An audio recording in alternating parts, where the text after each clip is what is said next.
Iran നട്ടലുള്ളവരുടെ രാജ്യമാണ്. അതുകൊണ്ട് തന്നെ തങ്ങൾക്ക് ആവശ്യമില്ലാത്ത ഒരു കാര്യത്തിനും അങ്ങോട്ട് പോയി യുദ്ധത്തിന് പോയിട്ടില്ല.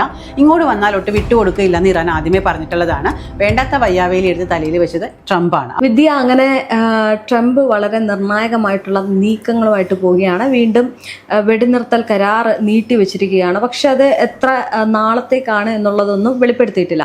മാത്രമല്ല, ഇറാനെ ആക്രമിക്കുമെന്ന് പറഞ്ഞിട്ട് പെട്ടെന്നായിരുന്നു ഈ ഒരു നീക്കം ട്രംപ് നടത്തിയത്. ഇപ്പോൾ വലിയ രീതിയിലുള്ള ഒരു മൗനം പാലിക്കുന്ന ഒരു അവസ്ഥയാണ്. എന്താണ് ട്രംപിന്റെ ഇപ്പോഴത്തെ അവസ്ഥ, അല്ലെങ്കിൽ എന്തായിരിക്കും അടുത്ത നീക്കം? രേഷ്മ, അമേരിക്കയുടെ യുദ്ധ നിയമം അനുസരിച്ച് രണ്ട് തരത്തിലാണ് അമേരിക്കൻ യുദ്ധ നിയമങ്ങൾ പറയപ്പെടുന്നത്. ഒന്ന് 1973 വാർ പവർ ആക്ട് എന്ന് പറയുന്ന ഒരു നിയമം അമേരിക്കൻ പാർലമെൻറ്റ് അംഗീകരിച്ചിട്ടുണ്ട്. മറ്റൊന്നെന്ന് പറയുന്നത് 2001 വേൾഡ് ട്രേഡ് സെൻറ്റർ ആക്രമണത്തിന് ശേഷം നിയമത്തിലൊരു ഭേദഗതി വരുത്തിക്കൊണ്ടുള്ള ഒരു നിയമമാണ്. ഈ രണ്ട് നിയമങ്ങൾ അനുസരിച്ചാണ് അമേരിക്കയ്ക്ക് യുദ്ധം ചെയ്യാൻ സാധിക്കുകയുള്ളൂ. ഇപ്പോൾ അമേരിക്കയ്ക്ക് ഏതൊരു രാജ്യത്തിനോട് വേണമെങ്കിലും യുദ്ധം ചെയ്യാം, അതിന് ഒന്നൊരു പ്രശ്നമില്ല. പക്ഷേ 1973 ഈ നമ്മൾ ആദ്യം സൂചിപ്പിച്ച വാർ പവർ ആക്ട് പ്രകാരം ഒരു രാജ്യത്തോട് അമേരിക്ക യുദ്ധം ചെയ്യുകയാണെങ്കിൽ 60 ദിവസത്തിന് ശേഷം ആ യുദ്ധം തുടരണമെന്നുണ്ട് എങ്കിൽ പാർലമെൻറ്റിൻ്റെ അനുമതി വേണമെന്നാണ് പറയുന്നത്. അതായത് കൃത്യമായിട്ടുള്ള കാരണം പാർലമെൻറ്റിനെ ബോധിപ്പിക്കുകയും അത് ആവശ്യമാണ് എന്ന് പാർലമെൻറ്റിനെ ബോധ്യപ്പെടുകയും ചെയ്താൽ മാത്രമാണ് പാർലമെൻറ്റിന് അംഗീകാരം നൽകുകയുള്ളൂ. അപ്പോൾ ഈ ഒരു അംഗീകാരം കിട്ടാതെ പിന്നെ യുദ്ധം ചെയ്യാൻ പ്രസിഡന്റ് ആരാണോ അദ്ദേഹത്തിന് സാധിക്കില്ല. അപ്പോൾ ഇപ്പോഴത്തെ അവസ്ഥ അനുസരിച്ച് ഏകദേശം 28-ാം തീയതി, ഫെബ്രുവരി 28-ാം തീയതിയാണ് യുദ്ധം ആരംഭിക്കുന്നത്. എന്നാൽ യുദ്ധം ആരംഭിച്ച് 2 ദിവസത്തിന് ശേഷമാണ് ട്രംപ് പാർലമെന്റിനെ ഇക്കാര്യം അറിയിച്ചിരിക്കുന്നത്. അപ്പോൾ ഏപ്രിൽ 28 വരുമ്പോൾ യുദ്ധം ആരംഭിച്ച് കൃത്യം 60 അല്ലെങ്കിൽ 2 മാസം പൂർത്തിയാവുന്ന ഒരു ഘട്ടമാണ്. അല്ലെങ്കിൽ ഈ 2 ദിവസം കൂടി എക്സ്ട്രാ നമുക്ക് കൊടുക്കാൻ സാധിക്കും. നമുക്കല്ല, പാർലമെന്റിനെ അറിയിച്ചിരിക്കുന്നത് ആ 2 ദിവസം വൈകി ആയതുകൊണ്ട് തന്നെ ഏപ്രിൽ 30 വരെയുള്ള സമയം ട്രംപിന് കിട്ടും. പക്ഷേ ഇത് കഴിഞ്ഞാൽ ഒന്നുകിൽ ട്രംപ് പൂർണ്ണമായും ഈ ഒരു യുദ്ധം അവസാനിപ്പിച്ചു എന്ന് പാർലമെന്റിനെ പറഞ്ഞ് ആ ഒരു എഗ്രിമെന്റ് അവിടെ വെക്കണം. അതല്ല എങ്കിൽ മറ്റെന്തെങ്കിലും ഒരു കരാർ ഉണ്ടാക്കി ആ കരാർ പ്രകാരം യുദ്ധം അവസാനിപ്പിക്കുന്നു എന്ന രീതിയിലേക്ക് കാര്യങ്ങൾ പോകണം. അതല്ല എങ്കിൽ ഒരിക്കലും ഇറാനിനെ തിരിച്ചു വരാൻ സാധിക്കാത്ത രീതിയിൽ അടിച്ച് തകർത്ത് കളയണം ഇറാനെ. അങ്ങനത്തെ ഒരു കാരണം ഈ 3 അവസ്ഥകളിലല്ലാതെ ട്രംപിനൊരു പിന്മാറ്റം ഇനി സാധ്യമല്ല എന്നാണ് പറയപ്പെടുന്നത്. ആദ്യം സൂചിപ്പിച്ചതുപോലെ തന്നെ 60 ദിവസത്തിന് ശേഷം യുദ്ധം ചെയ്യാം, എങ്ങനെയാണെങ്കിൽ ഈ പറയുന്ന പാർലമെന്റിന്റെ അനുമതി ലഭിച്ചാൽ മാത്രം. പക്ഷേ അവിടെയാണ് മറ്റൊരു ഊരാക്കുടുക്ക് ട്രംപിനെ ബാധിച്ചു നിൽക്കുന്നത്. നമുക്കറിയാം, ട്രംപിന് ഇപ്പോൾ 52 പേരുടെ പിന്തുണയാണ് ആ പാർലമെന്റിലുള്ളത്. ബാക്കി 47 പേര് ട്രംപിന് എതിരായി നിൽക്കുന്നവരാണ്. ഈ ഒരു ഘട്ടത്തിൽ നമുക്ക് എല്ലാവർക്കും അറിയാവുന്ന മറ്റൊരു കാര്യമാണ്, ആഭ്യന്തരമായിട്ട് അല്ലെങ്കിൽ അമേരിക്കയ്ക്കുള്ളിൽ തന്നെ ട്രംപിനെതിരെ വലിയൊരു പ്രതിഷേധം നടക്കുന്നുണ്ട്. ഈ യുദ്ധവുമായി ബന്ധപ്പെട്ടും ഒരു പ്രതിഷേധം നടക്കുന്നുണ്ട്. എന്തിനായിരുന്നു ഈ ഒരു യുദ്ധം? അല്ലെങ്കിൽ അവിടുത്തെ അമേരിക്കയ്ക്ക് പോലും ഒരു കോസ്റ്റ് ഓഫ് ലിവിങ് ഉയരുന്ന രീതിയിലേക്കൊക്കെ കാര്യങ്ങൾ മാറി മറിയുന്നു. ലോകക്രമം തന്നെ മാറുന്ന രീതിയിലേക്കൊക്കെ പോകുന്നു. ലോകത്തിൽ തന്നെ സമാധാനം നഷ്ടപ്പെടുന്നു. അപ്പൊ എന്തിനാണ് ട്രംപ് സമാധാനത്തിന് വേണ്ടി എന്ന് പറഞ്ഞു തുടങ്ങി ഈ യുദ്ധം എന്തിനു വേണ്ടിയായിരുന്നു എന്ന ചോദ്യം അമേരിക്കയ്ക്കുള്ളിൽ നിന്ന് തന്നെ വരുന്ന അവസ്ഥയായതുകൊണ്ട് ഈ പറയുന്ന 47 എതിരാളികളിൽ ഈ പറയുന്ന 52 അനുകൂലികളിൽ 2-3 പേര് എതിർപക്ഷത്തേക്ക് മാറിയാൽ ട്രംപിന്റെ നിലനിൽപ്പ് അവിടെ അവസാനിക്കും. ഈ ഒരു സാഹചര്യം നിലനിൽക്കുന്നത് കൊണ്ട് തന്നെ പാർലമെന്റിന്റെ അനുമതി ലഭിക്കുക എന്ന് പറയുന്നത് ഒരു കടമ്പ തന്നെയാണ് ട്രംപിന്. അപ്പൊ അതുകൊണ്ട് തന്നെ ആ ഒരു കാര്യം അവിടെ സാധ്യമാകുമോ എന്നുള്ളത് 90% സാധ്യമാവില്ല എന്നൊരവസ്ഥയിലാണ് ഇപ്പോൾ നിൽക്കുന്നത്. ഇനി മറ്റൊന്ന്, ഇറാൻ ട്രംപ് പറയുന്നതല്ല അല്ലെങ്കിൽ അമേരിക്ക പറയുന്നതെല്ലാം അംഗീകരിച്ചുകൊണ്ട് ഒരു കരാറിൽ ഒപ്പിട്ടു എന്ന് പാർലമെന്റിനെ ബോധ്യപ്പെടുത്താൻ സാധിക്കണം. അതെന്തായാലും നടക്കില്ല. കാരണം ഇറാൻ നട്ടലുള്ളവരുടെ രാജ്യമാണ്. അതുകൊണ്ട് തന്നെ തങ്ങൾക്ക് ആവശ്യമില്ലാത്ത ഒരു കാര്യത്തിനും അങ്ങോട്ട് പോയി യുദ്ധത്തിന് പോയിട്ടില്ല.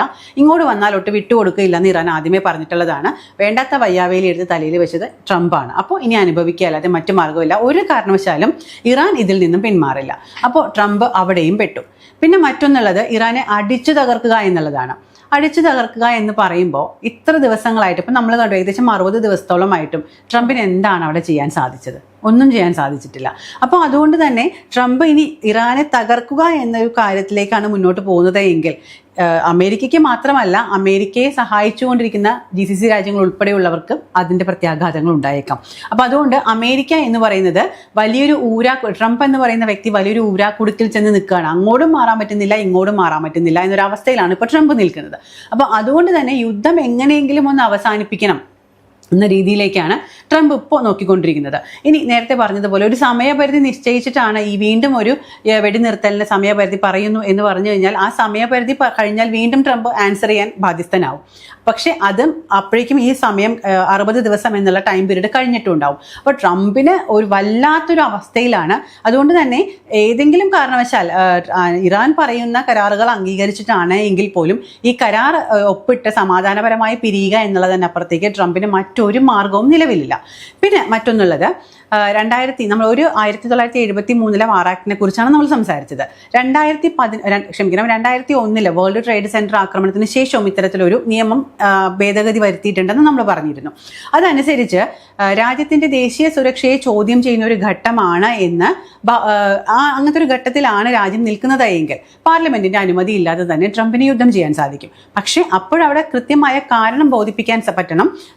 ദേശീയ സുരക്ഷ ചോദ്യം ചെയ്യപ്പെട്ടു എന്ന് വേൾഡ് ട്രേഡ് സെന്റർ ആക്രമണ സമയത്ത് അതോടെ കൃത്യമായിട്ട് ഉത്തരം ഉണ്ടായിരുന്നു. വേൾഡ് ട്രേഡ് സെന്റർ എന്ന് പറയുന്ന അമേരിക്കയുടെ ഹൃദയഭാഗം ആക്രമിക്കപ്പെട്ടു, അവിടെ ദേശീയ സുരക്ഷ ചോദ്യം ചെയ്തു എന്ന കൃത്യമായ കാര്യം ഉള്ളതുകൊണ്ടായിരുന്നു അന്ന് 2001 ഈ ഒരു നിയമം വന്നത്. അപ്പോൾ അതിനുശേഷം ഈ നിയമം അനുസരിച്ച് നമുക്ക് ട്രംപിന് ഇനിയും പാർലമെന്റിന്റെ അനുമതി ഇല്ലാതെ ആക്രമണം നടത്താൻ സാധിക്കും, യുദ്ധം ചെയ്യാൻ സാധിക്കും. പക്ഷേ ദേശീയ സുരക്ഷ ചോദ്യം ചെയ്യപ്പെട്ടു എന്നുള്ളത് അവിടെ തെളിയിക്കാൻ പറ്റണം. ഇവിടെ വിദ്യ പറഞ്ഞതുപോലെ തന്നെ ഈ 60 ദിവസത്തെ അമേരിക്കൻ ആക്ട് പ്രകാരം അതുപോലെ തന്നെ ഈ ദേശീയ സുരക്ഷ അത് ചോദ്യം ചെയ്യപ്പെടുമ്പോഴാണല്ലോ വീണ്ടും പ്രസിഡന്റിന് വീണ്ടും ഈ ഒരു വാറിലേക്ക് പോകാൻ സാധ്യതയുള്ളത്. അപ്പോൾ ഈ ഒരു നിലവിൽ ഈ ഒരു രണ്ട് കാര്യവും ട്രംപിനില്ല. പക്ഷെ ട്രംപിന് ഈ യുദ്ധം ആവശ്യമാണ്.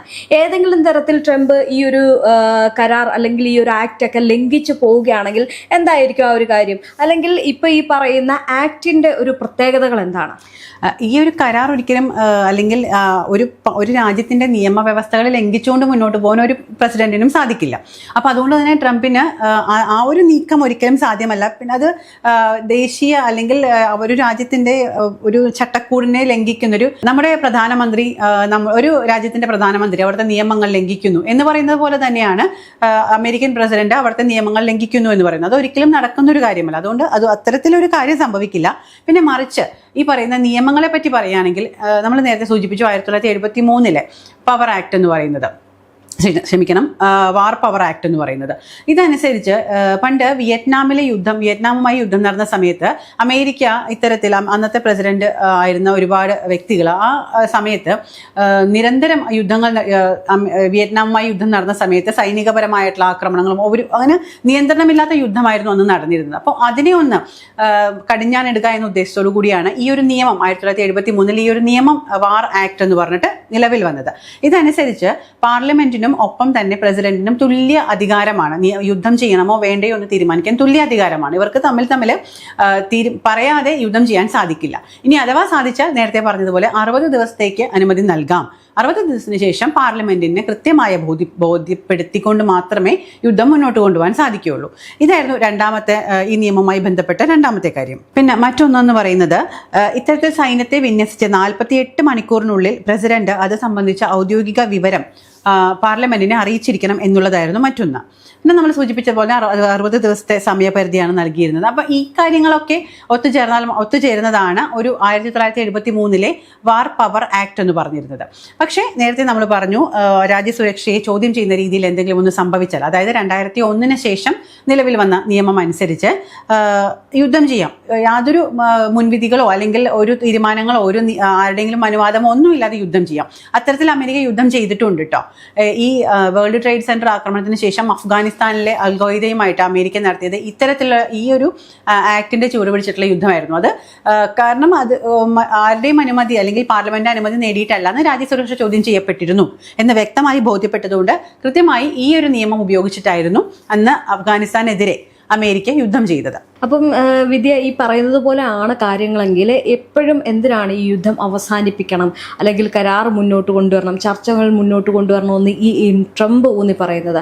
ഈ യുദ്ധം നടത്താനാണെങ്കിൽ നേരിട്ടിപ്പോൾ വലിയ സന്നാഹമായിട്ട് ഹോർമുസ് അടക്കം ഉപരോധം ഏർപ്പെടുത്തുമെന്ന് പറഞ്ഞ് ട്രംപ് വീണ്ടും ഒരു കാലാവധി നീട്ടി ചർച്ചകൾക്ക് തയ്യാറാകുന്നത് എന്തിനാണ്? അത് ഒരു കാര്യം നമുക്ക് വ്യക്തമായി മനസ്സിലാവുന്ന ഒരു കാര്യമാണ്. ട്രംപ് പലപ്പോഴും നമുക്കറിയാവുന്ന എപ്പോഴും പറയാറുള്ള ഒരു കാര്യമാണ്. ട്രംപ് പല സമയത്തും പല രീതിയിലാണ് സംസാരിക്കുന്നത്. ഒരു വാക്കിന് വ്യവസ്ഥയില്ലാത്ത വ്യക്തിയാണ് ട്രംപ് എന്ന് നമ്മൾ എപ്പോഴും പറയാറുണ്ട്. അതുപോലെ തന്നെ പറയുമ്പോൾ ട്രംപ് പറയുന്നതാണ് ഇറാന്റെ ആണവ ശേഖരം നശിപ്പിച്ചു എന്നുള്ളത്. എന്തിനാണ് ട്രംപ് ഈ യുദ്ധം തുടങ്ങിയത്? ലോക സമാധാനത്തിന് ഇറാന്റെ ആണവ ശേഖരം ഒരു ബാധ്യതയാണ് അല്ലെങ്കിൽ ഒരു ഭീഷണിയാണ് എന്ന് മനസ്സിലായതുകൊണ്ടാണ് എന്നാണ് ട്രംപ് പറയുന്നത്. അങ്ങനെയെങ്കിൽ ഈ ആണവ ശേഖരം നശിപ്പിച്ചു എന്ന് ട്രംപ് തന്നെ പലപ്പോഴും പറഞ്ഞിട്ടുമുണ്ട്. അങ്ങനെ ഈ ആണവ ശേഖരം നശിപ്പിച്ചു എങ്കിൽ പിന്നെ എന്തിനാണ് ഈ യുദ്ധം? അതിൻ്റെ ആവശ്യമുണ്ടോ? കാരണം നശിപ്പിക്കപ്പെട്ടു കഴിഞ്ഞൊരു സാധനത്തിന് വേണ്ടി പിന്നെ യുദ്ധം ചെയ്യേണ്ട ആവശ്യമുണ്ടെന്ന് തോന്നുന്നുണ്ടോ? അപ്പോൾ അതിൽ നിന്ന് വ്യക്തമാകുന്ന ഒരു കാര്യം എന്ന് പറയുന്നത് ഇറാന്റെ ആണവ ശേഖരത്തിൽ തൊടാൻ ട്രംപിന് ഇപ്പോഴും സാധിച്ചിട്ടില്ല. ഇറാൻ യുറേനിയം സമ്പുഷ്ടീകരണം നല്ല രീതിയിൽ അവിടെ നടത്തുന്നുണ്ട്, ഒരു പ്രശ്നവുമില്ല. അവർ ഉദ്ദേശിക്കുന്നത് അവരുടെ രാജ്യത്തിന്റെ വികസന പ്രവർത്തനങ്ങൾക്കായിട്ടുള്ള അല്ലെങ്കിൽ ഊർജ്ജപരമായ കാര്യങ്ങൾക്കായിട്ടുള്ള സാങ്കേതിക വിദ്യയുമായി ബന്ധപ്പെട്ട കാര്യങ്ങൾക്കായിട്ടുള്ള രീതിയിലാണ് യുറേനിയം സമ്പുഷ്ടീകരണം നടത്തുന്നത്. പക്ഷേ ട്രംപ് അതിനെ വ്യാഖ്യാനിച്ചത് ലോക സുരക്ഷയ്ക്ക് ഭീഷണിയാണ് എന്ന രീതിയിലാണ്.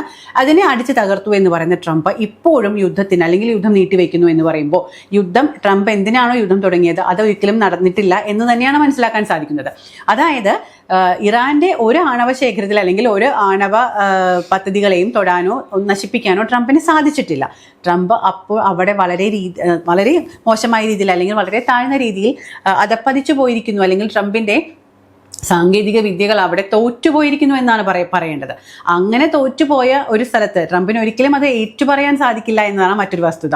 ഞാൻ ഈ ലോകശക്തിയാണ് എന്ന് പറഞ്ഞു തരുന്ന ഒരു രാജ്യം എങ്ങനെയാണ് ഒന്നുമല്ല എന്ന് ട്രംപ് തന്നെ പറഞ്ഞിരുന്ന ഇറാന്റെ മുന്നിൽ തോറ്റുപോയി എന്ന് പറയുമ്പോൾ അതിനേക്കാളും മോശമാണ് തങ്ങൾ എന്ന് പറയേണ്ട അവസ്ഥയിലേക്ക് ട്രംപ് എത്തും. അപ്പോൾ മനസ്സിലാക്കേണ്ട ഒരു കാര്യം, ഇറാൻ എന്ന് പറയുന്നത് ഒരിക്കലും ഒരു ചെറിയ രാജ്യമായിരുന്നില്ല.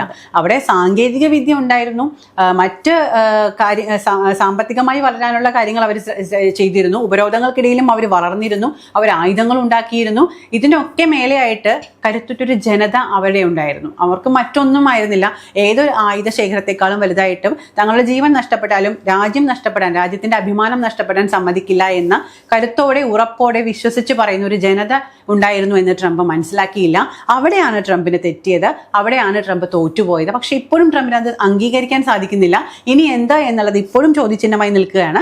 നമുക്കറിയാം ഈ വരുന്ന ദിവസങ്ങളിൽ ഈ 23 നാം ഇപ്പോൾ സംസാരിച്ചുകൊണ്ടിരിക്കുന്നത്, ഈ 23 തുടങ്ങി 30 വരെയുള്ള 7 ദിവസം ട്രംപിന്റെ മുൻപിൽ ഒരു ഡെഡ് എൻഡ് പോലെ ഇങ്ങനെ നിൽക്കുകയാണ്, അല്ലെങ്കിൽ ഒരു പ്രത്യേക സാഹചര്യത്തിൽ ട്രംപ് അകപ്പെട്ടിരിക്കുകയാണ്. ഈ 7 ദിവസങ്ങൾ കൊണ്ട് ട്രംപിന് എന്താണോ ചെയ്യാൻ സാധിക്കുന്നത് അത് സാധിച്ചില്ല എങ്കിൽ ട്രംപ് അവിടെ തോറ്റുപോകും. പക്ഷെ ഇവിടെയാണ് ഇറാന്റെ വിജയം എന്ന് പറയുന്നത്.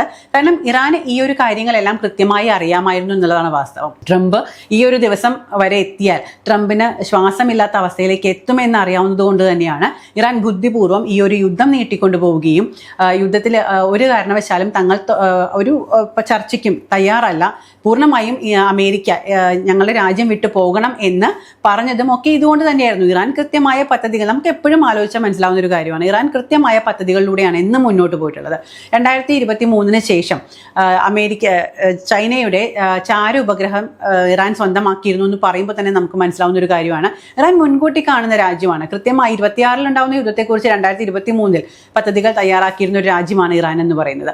അപ്പോൾ ആ ഒരു രാജ്യത്തിന് അവർ കൃത്യമായി അവർക്ക് മനസ്സിലായിരുന്നു ഇത്ര നാളെ അമേരിക്കയ്ക്ക് യുദ്ധം ചെയ്യാൻ സാധിക്കുള്ളൂ, അതുവരെ പിടിച്ചു നിൽക്കാൻ പറ്റിക്കഴിഞ്ഞാൽ പിന്നെ അമേരിക്കയ്ക്ക് തൊടാൻ പറ്റില്ല എന്ന് മനസ്സിലാക്കാനുള്ള ബുദ്ധി ഇറാൻ ഉണ്ടായിരുന്നു. പക്ഷെ അത് മനസ്സിലാക്കാനുള്ള ബോധം അമേരിക്കൻ പ്രസിഡന്റിന് ഉണ്ടായിരുന്നില്ല എന്നതാണ് ഇപ്പോഴത്തെ സാഹചര്യത്തിൽ നിന്ന് നമുക്ക് വായിച്ചെടുക്കാൻ സാധിക്കുന്നത്.